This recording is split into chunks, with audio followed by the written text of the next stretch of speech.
Hello friends, and welcome to the Hanged Man in the Moon. If this is your first time here, welcome. Thank you for coming. I'm pleased to meet you. If you've been here before, thank you for returning. I'm truly honored.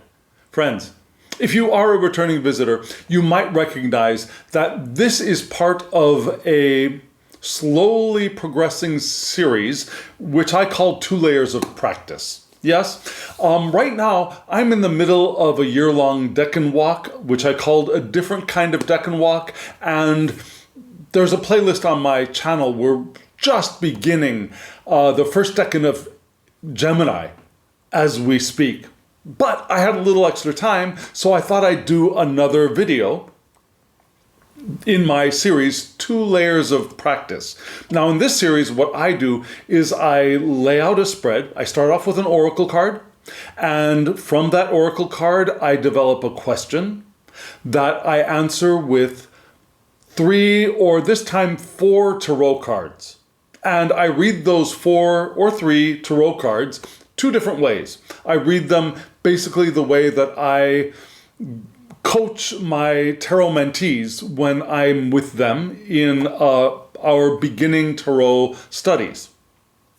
Then I go back and I read the same spread in a more esoteric way. And when I say esoteric, I mean with the addition of astrology and the Kabbalah, as far as I know it, and in the way that I know it.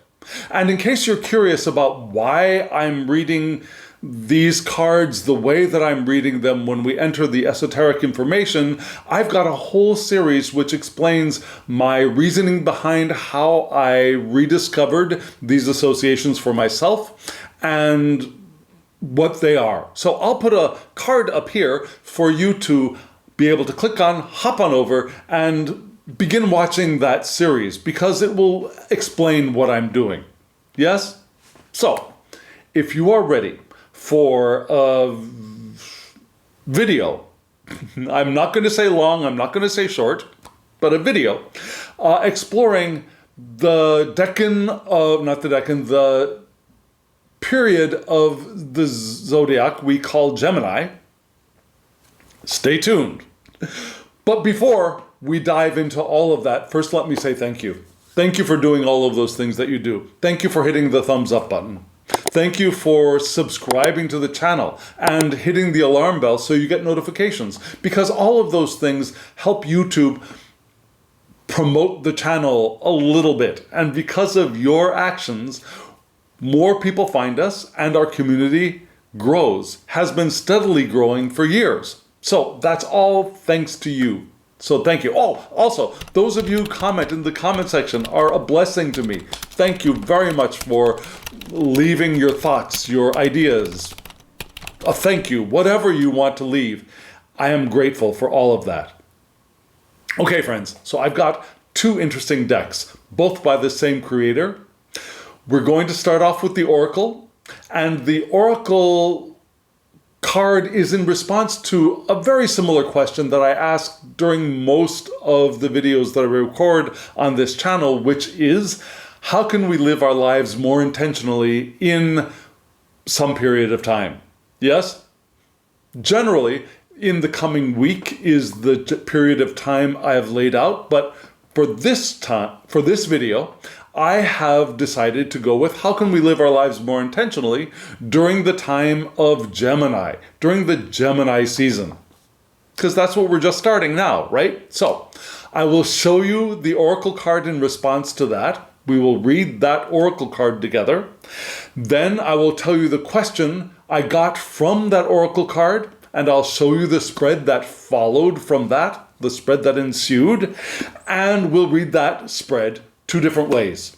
Are you all ready, friends? Okay, so the question again, how can we live our lives more intentionally during the time of Gemini? Here is the Oracle card.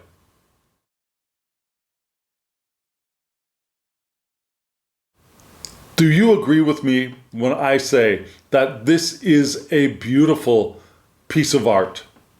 This card, it's up here, is from a deck called The Faceted Garden Oracle by Claire Mack. And this Oracle deck and the following tarot deck are both by Claire Mack, and I will have a link in the description box to her online shop so that you can get both of these decks, because they're both still available at the time of this recording. I just checked just moments ago. And so yes, this Oracle deck and the tarot deck are phenomenal. Love her work. What do you see here? What did you just see? Could you read the title? It's called Nocturnus. Nocturnus. Don't come after me for my pronunciation of Latin, but that means of the night. And I just bent the card in my excitement. Yes, of the night. Nocturnus. And we see a figure. Looks like a male figure to me, but a figure. Only the head is and the neck are visible. This figure has his or her eyes mostly closed, but it looks like I can see just a little bit of a pupil peeking out from between almost completely shut eyelids. Do you see that? So this person is either asleep or just barely perceiving the world around them. And what they are seeing looks like a very cosmic environment of planets, rings around planets, shooting asteroid, maybe a star shooting. Beautiful, beautiful scene. And what I see when I see this card with this title are things like nighttime imaginings or nighttime spiritual visions. Yeah, they're our inner perception of the cosmos, if that makes sense. That's what I see when I see this card. I don't think this person is asleep or dreaming, really. I think this person is awake, aware, but not seeing completely or with the limited perception of the eyes, right? They're seeing through the vision of spirit, of the eternal nature that they are. And what the guidebook says is that this is of the night. It's a place of dreams and unconscious activity, that which cannot be seen by the naked eye. I totally see that in this picture. Mysterious and astrological influences. Well, you can see that in the card, right? We've got planets there. We have cosmic activity happening in this image. And it's lovely. And do you see what could be a black hole there right around the nose of the figure lying in the card? So how can we live our lives more intentionally during the time of Gemini? We can be more intentional by perhaps more intentionally seeing with our inner vision. And maybe paying more attention to our dreams, to our insights that arise from the unconscious. But not only the insight that arises from the unconscious, but the cosmic visions that we can sometimes have when our eyes are closed or mostly closed. Yes? Which could include daydreaming during the day or the night. It could include the visions that come when we are in connection with the divine.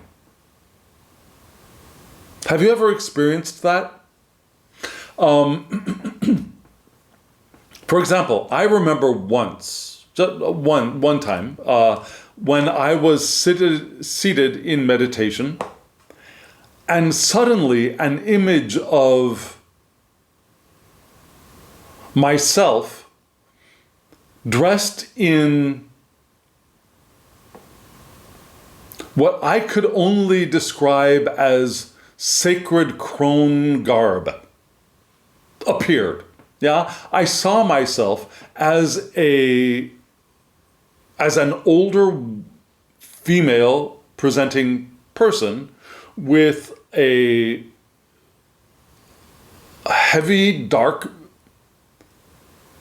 not head piece, not a veil, but a head cloth, yeah, that draped over my head and shoulders, and a dark garment so that only my face was barely visible, and some white hair, long white hair.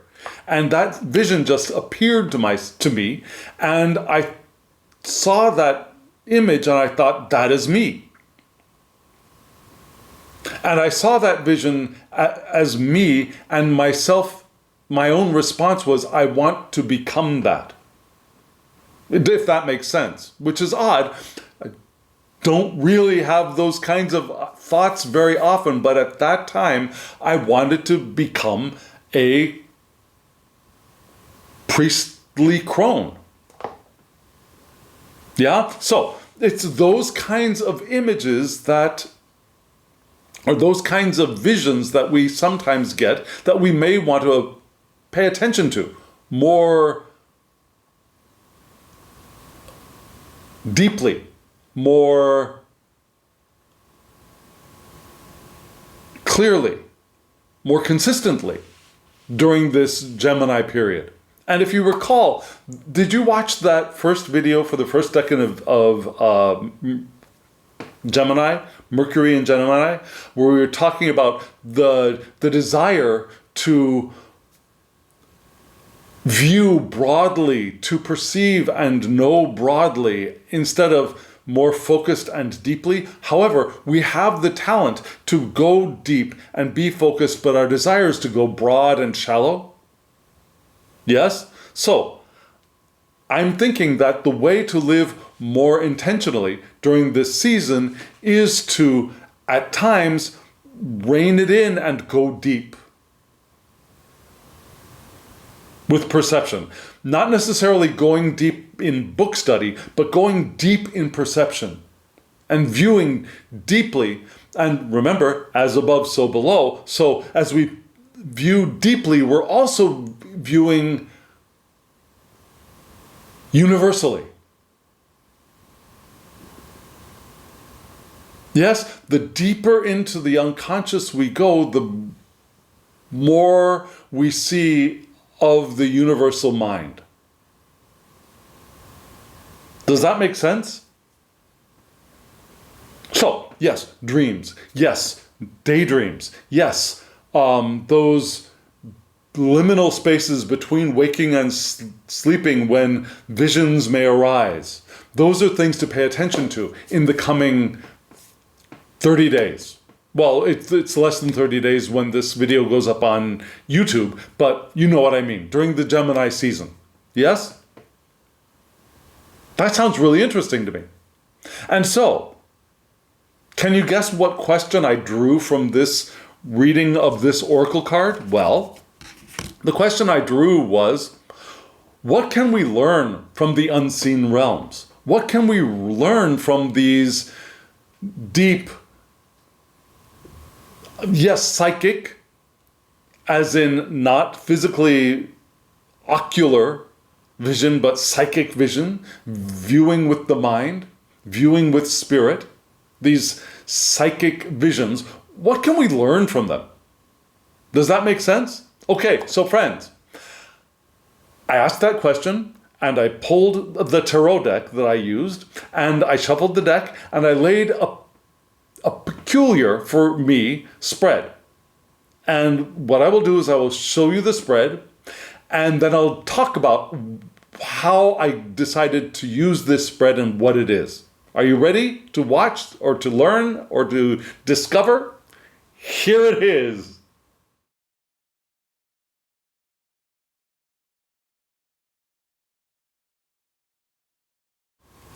Friends, right here you see the Four of Pentacles, right? But first, let me describe how I came up with this 4-card spread. And let me tell you what the deck is. Don't want to leave that out. It'll be in the description box below. But this is the Rain Shadow Tarot, also by Claire Mack. Beautiful tarot deck, beautiful collage work.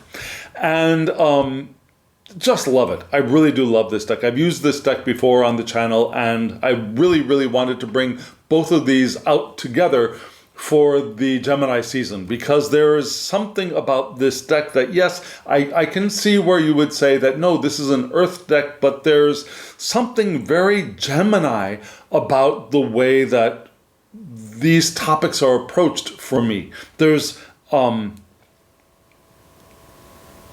such a diversity of image and idea and perception to these two decks that I think really do land nicely for Gemini. Okay, so you saw 4 cards. This is a new way of laying a spread for me. Yes, and one that wouldn't necessarily need to have an oracle card as the driver. Because the way this 4-card spread is laid, I shuffle the deck, I cut the deck, I lay the first 3 cards in order left to right, up face down, and then I turn the deck over, and the card that faces up, which was this card, is the direct answer to whatever question I'm asking. Right? So, this was the direct answer. And then I turned the 3 cards that I laid face down, face up, and then I read those cards in relation to this one card. So those 3 cards help to unpack the information from the main tarot card answering the question. Does that make sense? If it does not, let me know in the comments below, and I will try to explain it more clearly. But that's a new way of laying a spread that I learned from somebody else. Can't quite remember who it was, but it sounded really interesting, and I've tried it for quite a while, and it is really an effective method of laying cards for me. So I thought I'd show it to you right here and right now. And I'm not taking credit for this way of laying a spread, but here it is. So our first answer to the question, what can we learn from the unseen realms, was this 4 of Pentacles card, right? And this card here is very different from the 4 of Pentacles that we normally think of when we think of the Smith-Waite system, right?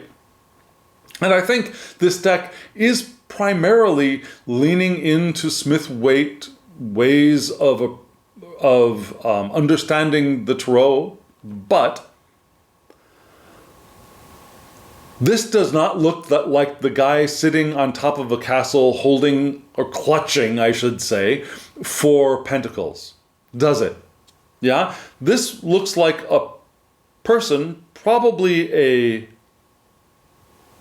female person, appreciating 4 flowers, right? Not taking ownership of them, but appreciating them.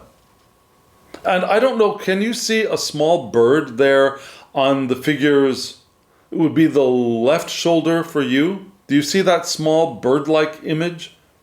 So there's a very natural, a very a beautiful, of course, but a very springtime flowering feel to this card. Which is nice because, well, we'll get into the esoteric information later. But that's nice, okay? So what I get from this card is not the clutching of the material possessions, but the appreciation of them. Yeah? How can we learn from the unseen realms? We can learn by appreciating the seen realms, by appreciating those things that are around us in nature. Yeah, the living things and the mobile things like the birds, and the less mobile things like the flowers and the greenery. We can appreciate them. And it looks to me like the eyes of this figure are closed at least as much as the figure on that oracle card. So there's that perceiving and the perception of what is around with the inner eye as well, the spiritual appreciation of what is around us. And that could include things like gratitude. Did I just say appreciation? Yeah, appreciation, which leads to gratitude as well, right? It's a beautiful, beautiful card. And you notice the green around the border of the Pentacles card, giving us that really rich, vibrant, living feel to this card. And when you look at the guidebook for the Four of Pentacles, Claren Mack says, possessiveness and control. I don't see that in this image, but she does point towards those things. She does also say to be careful of misplaced values and gripping too tightly to material goods. We want to be careful of that. Okay. But she also says gratitude will relax us and allow the resources and energy of this natural world to flow. So, rather than pointing towards the shadow aspect of this card, she really used the image to highlight the positive aspect of not gripping those flowers. If we grip those flowers, they are going to be crushed and die, right? We want to open our hands with gratitude and relax and allow the energy and the resources of this material world flow through our experience. And that's one way for us to learn from the unseen realms, is by appreciating, again, the flow of resources, the flow of energy, the flow of our physical experience in this vibrant environment that we live in here on planet Earth. Whether we are living in a rainforest or we're living in a desert or somewhere in between, there's a vibrant living force here in our environment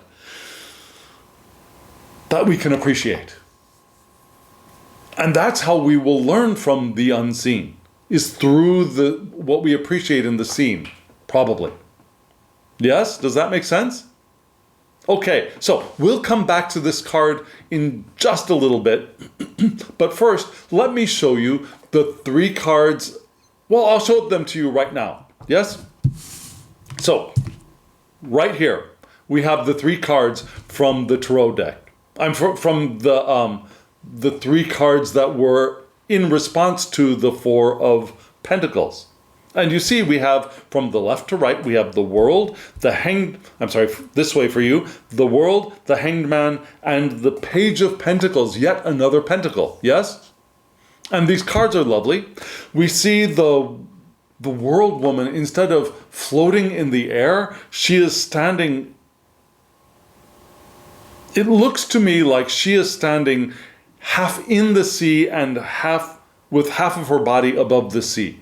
And we can see the sea, we can see the seaweed coming up out of the sea around the top of her head.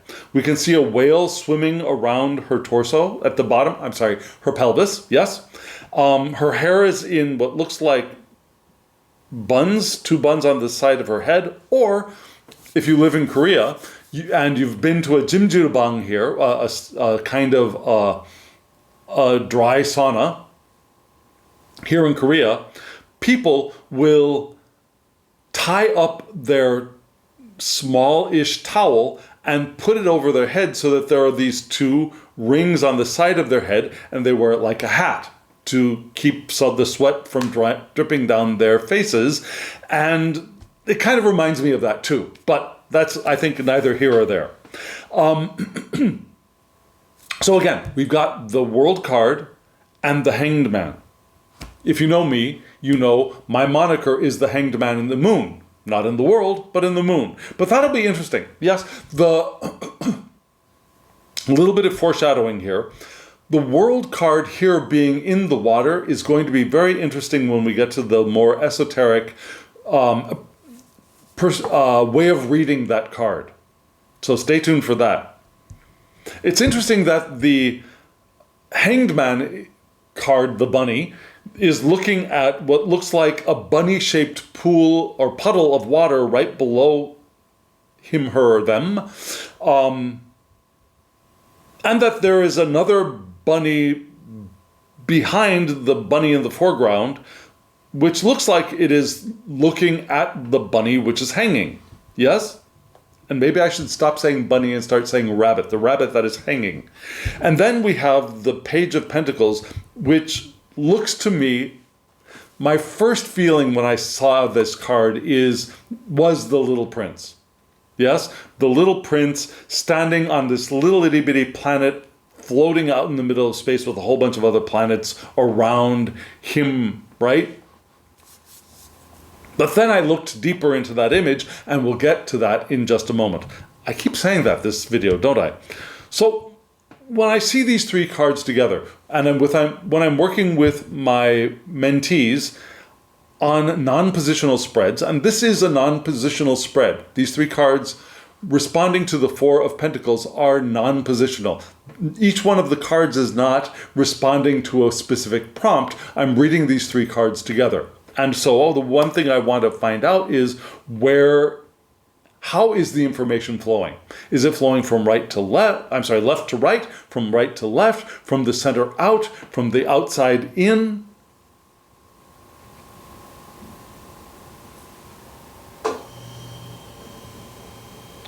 And there I can see there are a couple of different ways of reading this spread. I can see that the two figures on the extremes of the Hanged Man, the Four of Pentacles is looking to the right. Is looking to the right off of the spread. The World card is looking to the left off of the spread. So we could say that they are coming out or emerging from the Hanged Man in two different directions. Possible. Very possible. But not the way I'm going to read this spread.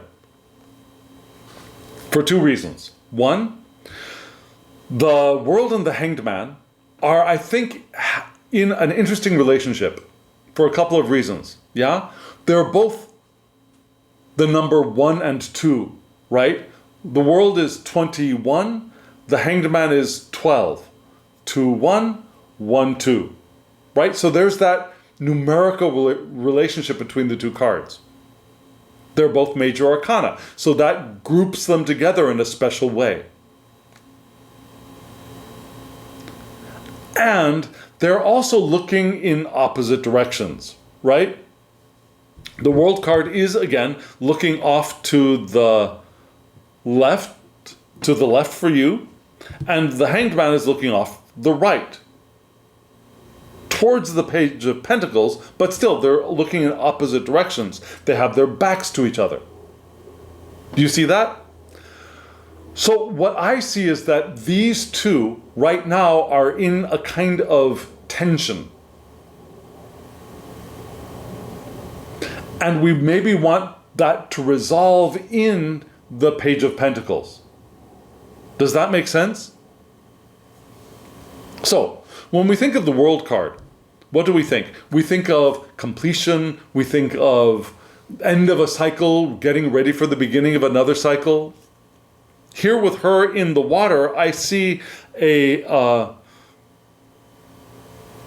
instead of being liberated in this image, I see her still being very, very immersed, as you might say, immersed in the realm that she has been in. And she's not quite ready yet to leap off into the next cycle. She's there immersed in what has been, the emotions of what the unconscious, right? She's there, she's feeling that whale, this huge, she is very huge because there's this large, probably a humpback whale, maybe, swimming in front of her, and she's much bigger than that. Maybe it's a blue whale. So anyway, she's huge, but she is there immersed in the ocean. Right next to her, with its back to her, we have the rabbit of the Hanged Man, hung up, looking down at the water. Separate. There's a separation. She was immersed. The Hanged Man is separated. There's a what do you call that?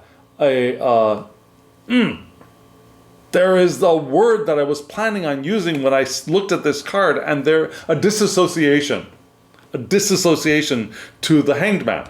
He's not in the water, he's looking at the water, right? And there's another layer of disassociation of the rabbit behind the hanging rabbit or bunny. And that perceiving in from the shadows, the dark figure, instead of being our shadow, what I see that as being our eternal natures. Our eternal nature there, look up, viewing, perceiving us, and thinking, how interesting that I have gotten myself into this position. Does that make sense? And we think of the Hanged Man, there's a school of thought that says that he's a traitor, he is being punished. But there's also the school of thought that says that he sees things from a different perspective. Yes? Or he has sacrificed himself, or he is pausing and to be able to understand things in a different way. Yes? So I can see both of those things here. So we've got the world near the end of a cycle, still they're immersed in it. We have the Hanged Man in the middle of a cycle, but removed, yes? Disassociated enough to be able to perceive it from a distance.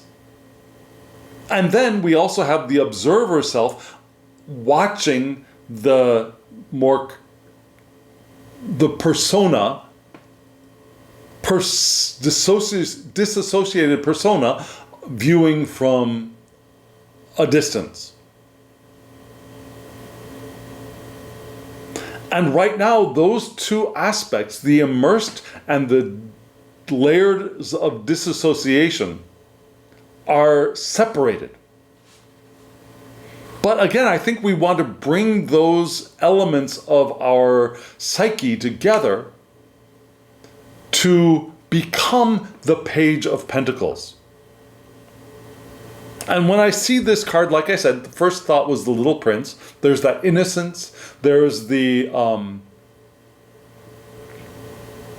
desire to learn, to explore of the Little Prince.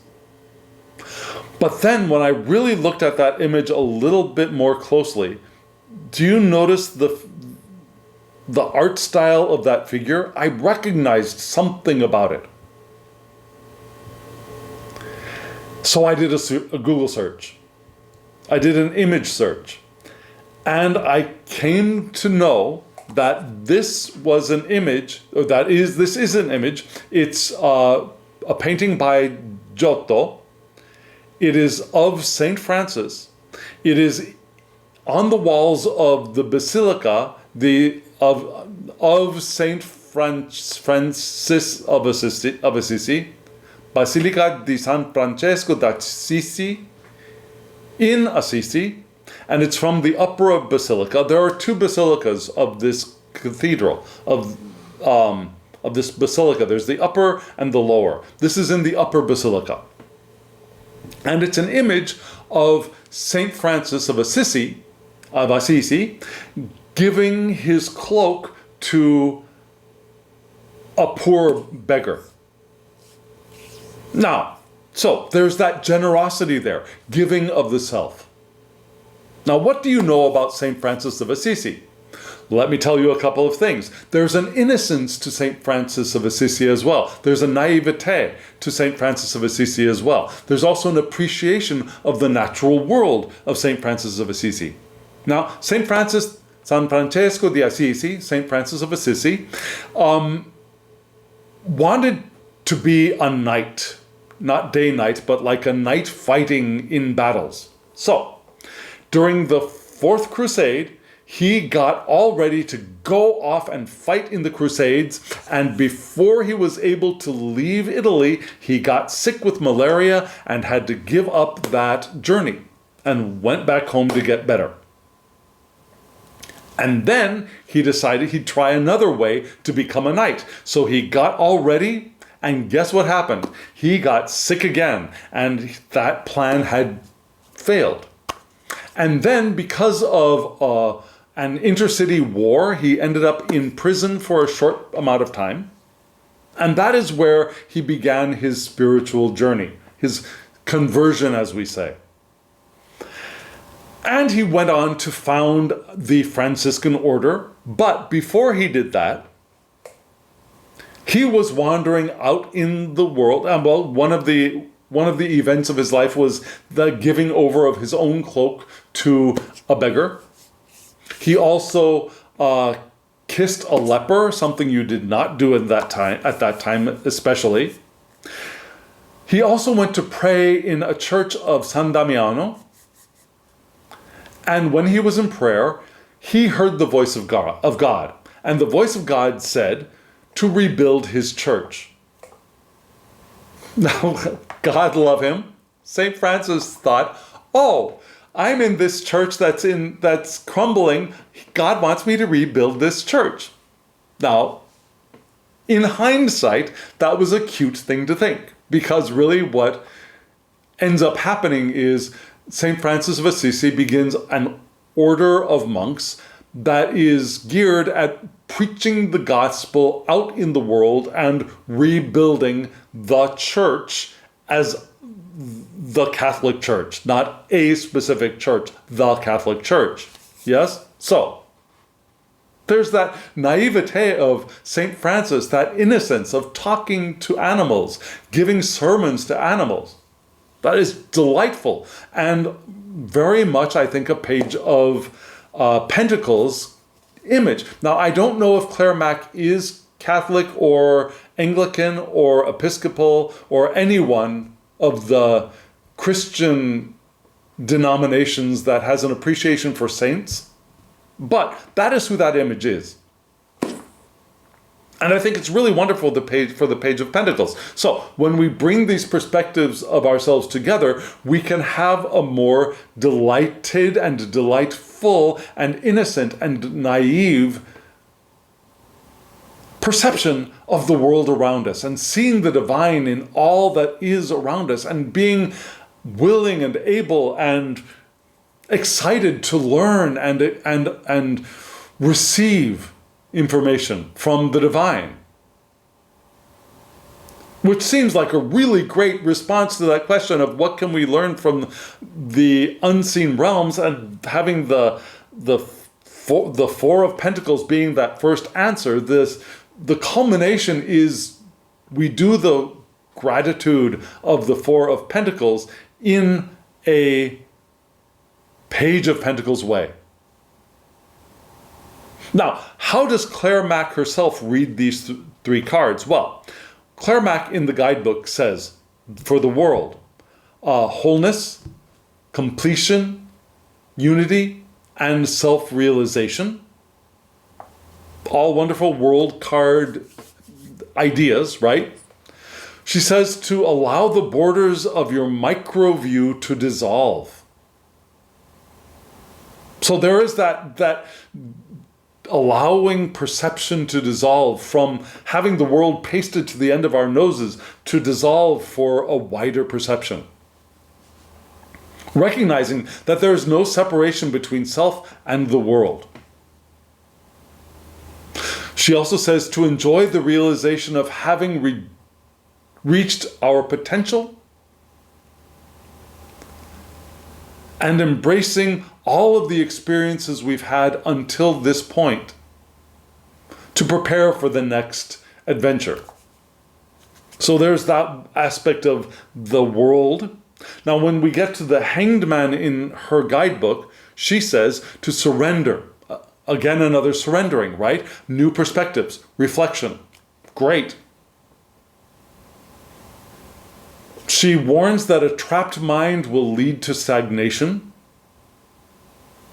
the warning that we got from the Four of Pentacles, right?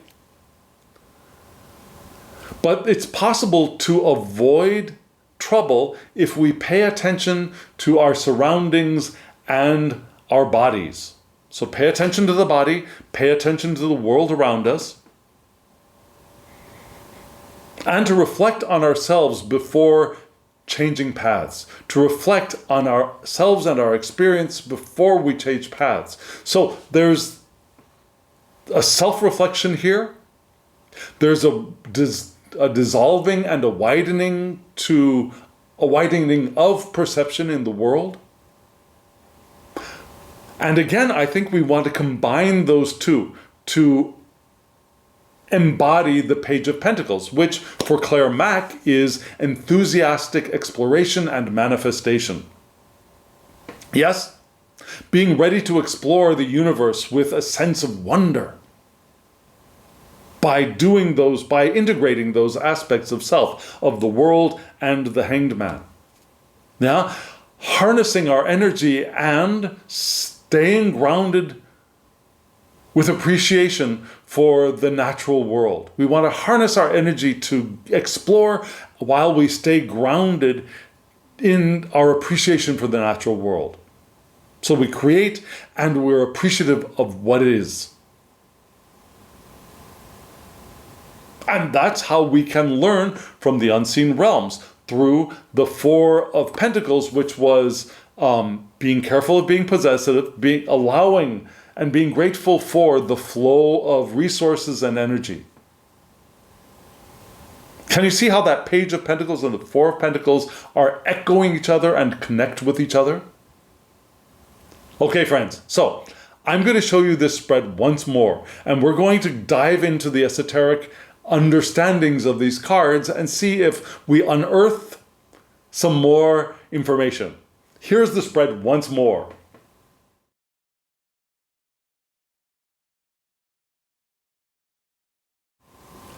Friends, let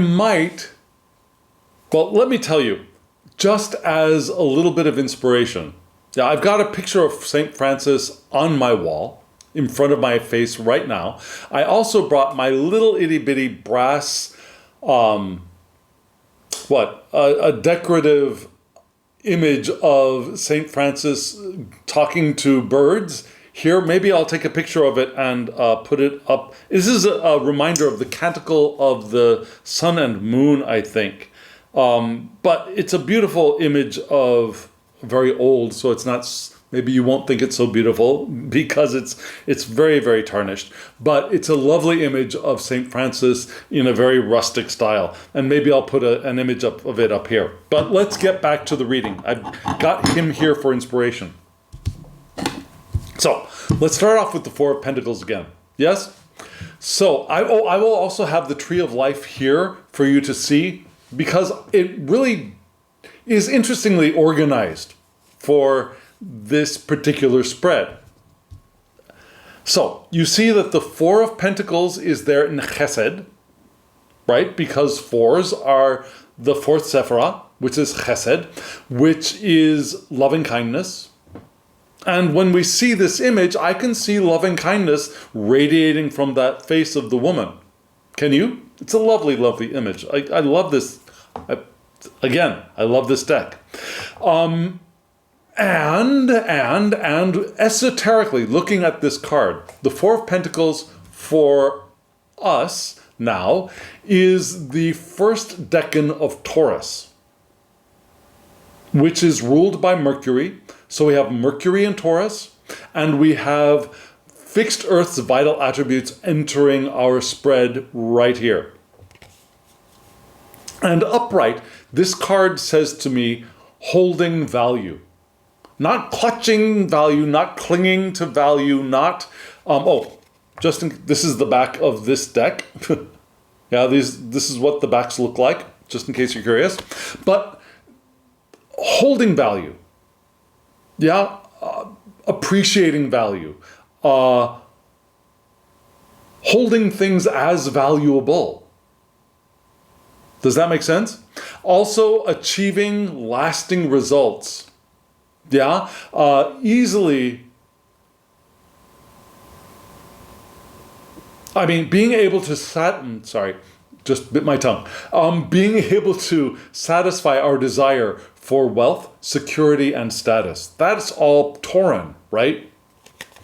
Enjoying the good things in life, sensuous nature, enjoying the physical realm, not wasting our effort,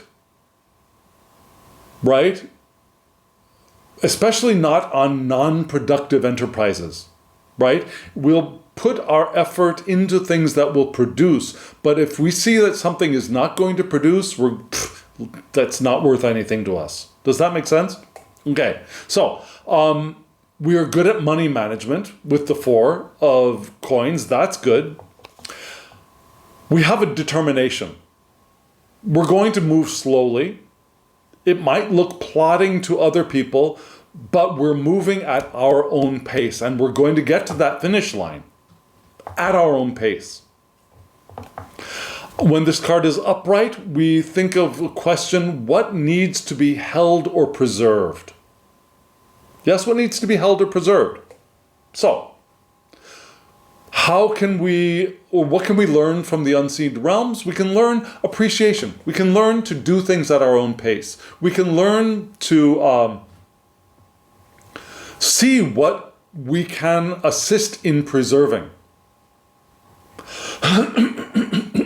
And what can be held and appreciated and enjoyed and maybe even nurtured. Now we have Venus in her domicile here with the first decan of Taurus. So what does she tell us? This is a time of material stability. Yeah? Enjoyment of form, enjoying being in bodies in the physical universe and the way it looks and feels to us. Holding value securely. And enjoying the stuff that we've got. That's all wonderful stuff with the 4 of Pentacles. So these are ways for us these are things that we can learn from the unseen realms, is to appreciate what we have, to enjoy the physical experience. We came into these physical bodies as our eternal natures came into these physical bodies because we wanted to enjoy being in this physical realm. Is that understandable? That's a wonderful thing to learn, that we're not here to suffer. Suffering occurs. Oftentimes we create our own suffering, but our purpose here is joy. Our purpose here is to enjoy being here in bodies. And that's one thing that we can learn from the unseen realms. Now, here are the 3 cards from the rest of the tarot deck. All have the same backs. Again, we have the World, the Hanged Man, and the Page of Pentacles. And I'm still going to be reading the World and the Hanged Man as being in tension now. And our desire is to integrate those two to embody the Page of Pentacles. So what is the world for us now esoterically? Well, on the Tree of Life, the world connects Hod and Yesod. It connects what I call Hod surrender, surrendering to what is, to foundation. So we join the action of surrendering to what is, whatever obstacles there are, whatever enjoyment there is in the world, to our foundation, our platform for leaping in, for manifesting. Yes? A wonderful preparation for the Four of Pentacles, right? Now, the world is also, for us, the moon. Why is it, I'm sorry, I am very, very sorry. No, I'm sorry. So, the world does not connect Yesod and Hod. It connects Yesod and Malkut. I am stupid. I'm sorry, I am mistaking Yes, the world connects Yesod, foundation, and Malkut, manifestation. So the world brings our foundation into manifestation. Even better for the Four of Pentacles, right? And it's also the moon, which is Yesod, right? So the moon is foundation. And it is the last Sephirah with the planet before we enter the actual manifestation of kingdom here in the physical realm. So the moon is the most closely connected to the world of the earth. Yes? And the universe. Why? Well, because the world is the 22nd letter. And the world is shifted over to 22 because I have placed the Fool in the 21st slot. And the world is the final manifestation, and so it is Tav for me. Just like many of the pre-Golden Dawn esotericists, for me, the world is Tav, which is a cross and a mark. Like an X marks the spot, although it's not shaped like an X, it is the cross and a mark. X marks the spot. It's a sign, like look here kind of sign. Yes? And it's also the completion before beginning again. Perfect letter for the world, don't you think? It's also truth, and it's also covenant, it's fulfillment. It's the fulfillment of promises. Very world-like concepts. And Tav is the letter that connects Yesod and Malkut on the Tree of Life. And the letter Tav also is associated with the planet, the moon, for me. And when I say planet, I mean the heavenly light. Yes, the heavenly light, the moon. So we've got Yesod, which is the moon, and we have the world connecting Yesod and Malkut. Now, we also have a rune, if we're interested. The 22nd rune is Ingwaz, and it kind of looks like a diamond or a seed. And it is the sign of the great god Ing, which is the god of fertility, of retreat, but not retreat like from battle, but stepping backward so that the seed can germinate and grow. So there's growth, there's fertility, and retreat for that growth to be able to take place. Wonderful for this, the world card, I think. Now for the Jewish people, this is the feminine principle, Tav. It's the feminine principle. It is the divine presence, the Shekinah, or the Shekinah, and renewal. That's what Tav is. And what is the Shekinah? The Shekinah is the divine feminine presence. It's the immanent, the indwelling divine, and often feminized presence of God in the world. It's the feminine aspect of the divine in the world. Shekinah is the creator of the physical world. And here I think we see the Shekinah released from having been lost in the dream of creating the world. Right? The Shekinah released from enmeshment within the world that she created as the aspect of the divine in creation. There's also the idea of reflecting the light of the divine, like the moon reflects the light of the sun, yes? Also, a change and emotional sensitivity. Yeah, also change and emotional sensitivity, kind of lunar qualities.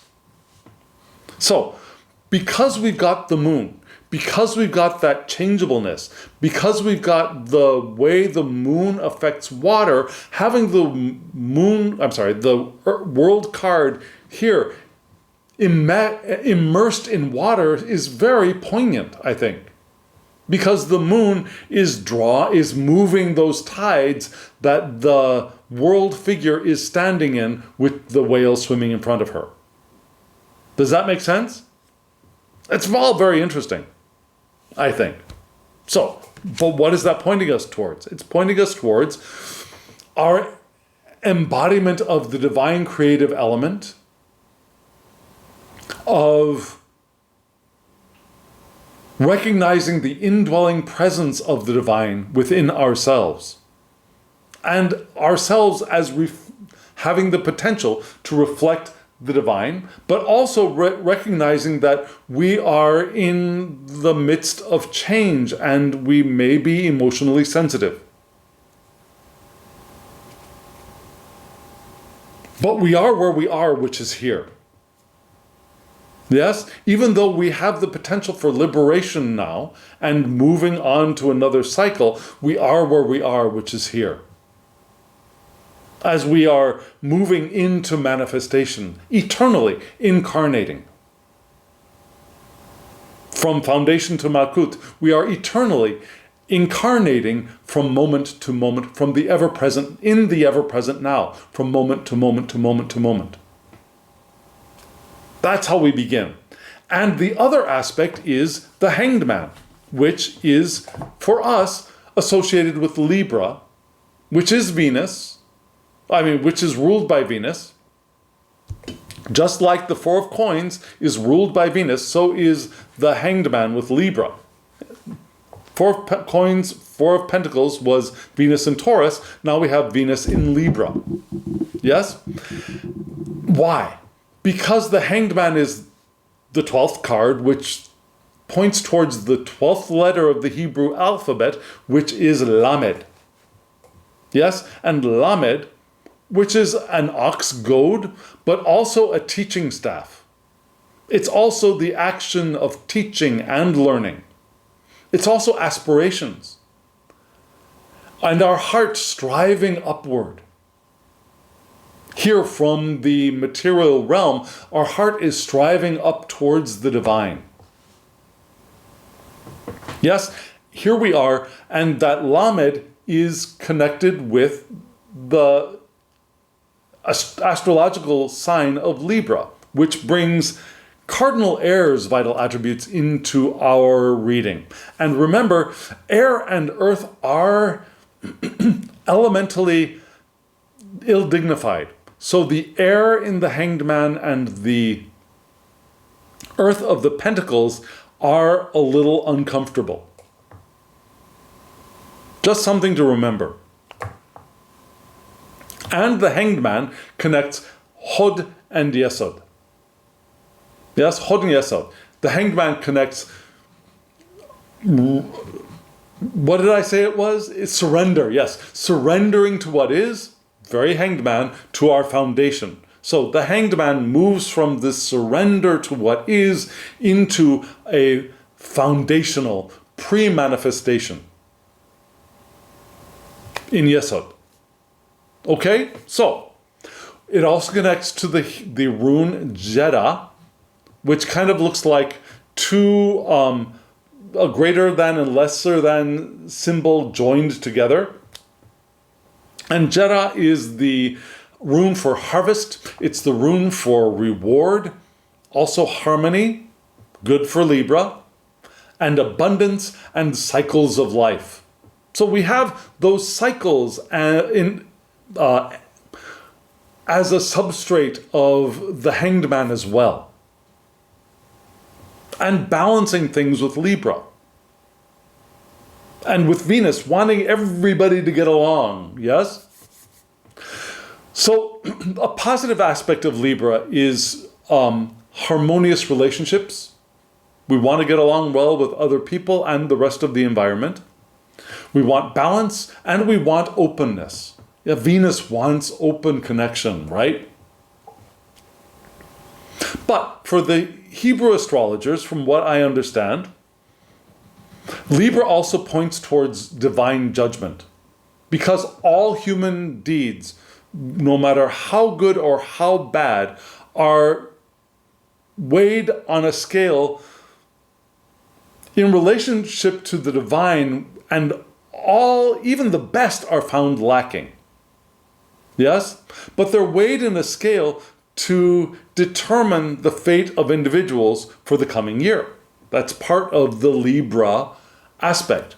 And that verdict is sealed on Yom Kippur, which is the Day of Atonement in the Libra month for Hebrew astrology. So that judgment is completed in Libra. It's also God's perfected justice in Libra with the Hanged Man. Because, again, all our good deeds are often found wanting or light, as opposed to heavy and substantial. They're light and relatively frivolous in comparison with the divine. So, when weighing our even good actions against the divine, we end up being a little bit lacking, which is not saying that we have to blame ourselves as being unworthy, but just know that in physical form, we are not as capable as our eternal natures are, as part of the divine, right? So, there's the need for divine grace or atonement to balance the scales of justice here in the Hanged Man. So here we are with the Hanged Man looking at our perhaps reflection in this bunny-shaped puddle, recognizing that we are in desire of divine grace to achieve balance. And our aspiration is to connect the material realm to the higher or spiritual realm. We want to connect the material to the spiritual because, really, there is no disconnection there. But our desire is to be the connection, to embody that integration of spirit and matter as we are these physical bodies. As we are, inhabiting these physical bodies. We are not the body, but we are inhabiting them and we are co-creating them. Right? So the Hanged Man wants to do that, wants to connect, wants to open him, her, themselves to the grace of the divine. To teach, maybe, and to learn, and to have that aspiration to be here in matter and connected to spirit, remembering that we are bouncing off of this card, right? The Nocturnus. Viewing the immensity of the universe. So we want to integrate that Hanged Man aspect to the world aspect and embody the Page of Pentacles. Now, on the Tree of Life, in purple, at the bottom, Malkut, let me try saying that in English. On this Tree of Life, will see that I have colored the bottom sephira of Malkut in purple because I haven't made my decision yet whether I am going to map the court cards onto the Tree of Life or not. If I do, and I follow what I learned from my studies with Thoth, the page would rest here in Malkut. Yeah, for me, the kings and knights in Thoth are the same. King and knight are the same, and they would rest in Chokmah. The queens and queens are the same, and they rest in Bina. And in Thoth, the knight and the queen, or in the Smith Waite, the king and the queen, come together to produce the knight in Smith Waite or the sun in the Thoth deck. So the sun, which is the prince. Yes? So the prince which in the Smith-Waite for me is the knight. The prince lives in Tiphereth. And the prince marries the princess. The princess is not a daughter. The princess is the outside manifestation, which marries the prince, and then they both become the knight and the queen. And then they have a child, a new prince, who marries a new princess, and they become the knight and the queen. So we go through the realms of matter from fire to earth. So for me, and if that doesn't make sense, let me know in the comments below, and maybe I will try describing that in a different way. But for me, if I put the page on the Tree of Life, it would be there in that purple disc of Malkuth, which is manifestation. And the Page of Pentacles would be the ultimate manifestation of manifestation, because it's the manifestation of earth. It's earth of earth, in one sense. But for me, in this new esoteric way of approaching it, pages are also the cardinal signs. Yes? So, the Page of Pentacles would be Capricorn, which is ruled by Saturn. So we have cardinal Earth entering our spread here. We had cardinal air with Libra.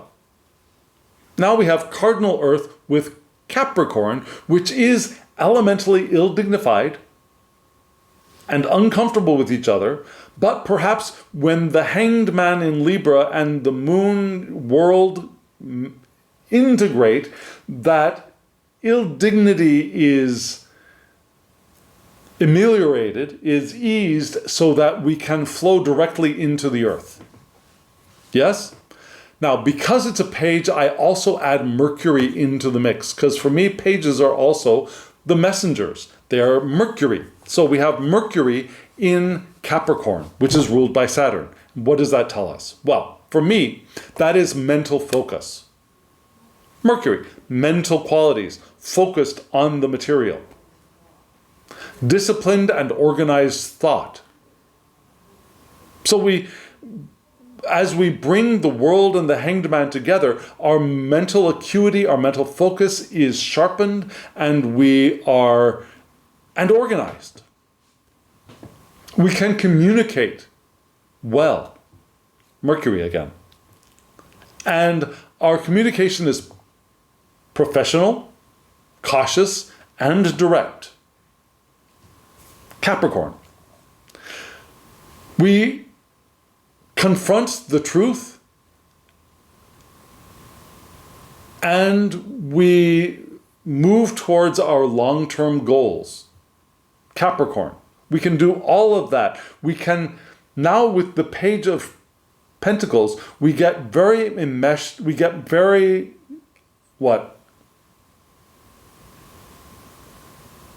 active in thinking and speaking and about and planning around our material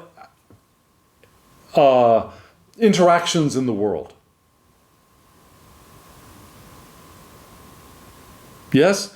And we have a communicative ability, a planning ability, a sharp focused ability, and an ability to move in the direction of our long-term goals, which is wonderful, because that's what we can learn here in Gemini, right?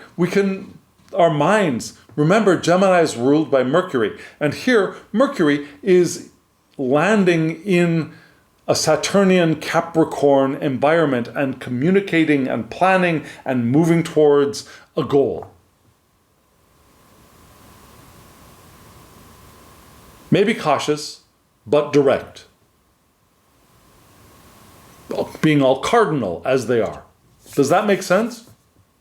So, instead of in addition to that naive, open, learning, St. Francis and Little Prince qualities that we were talking about before, we've also got mental acuity and ability to plan and organize and move in the direction of what we want. So I don't think those two qualities are necessarily on opposite sides of a spectrum and we're going to have to pick one, right? I think there's an integration of both possible here in this reading of how we're going to live more intentionally. We're going to be open, we're going to be innocent, we're going to enjoy, and we're going to be clear, we're going to be focused, we're going to organize, we're going to move towards goals by joining the world and the Hanged Man together. How does that sound for you? Does that sit nicely, or is it uncomfortable? Let me know in the comments below. And friends, thank you. Thank you for joining me on this journey. And just one more question. Look at that tree of life. Does that make sense to you now? That moving from surrender in the Hanged Man into the world, dropping down into manifestation in Malkut with the Page of Pentacles. Doesn't that work nicely with the oversight of Chesed, loving kindness, in the Four of Pentacles? That it just works, lands so nicely on the tree of life for me. Do you see that too? If you do, or you don't, let me know in the comments below. Let's chat. So friends, thank you. Thank you for joining me on this reading. And now, as always, I wish you love, joy, well-being, and pure awareness. Thank you.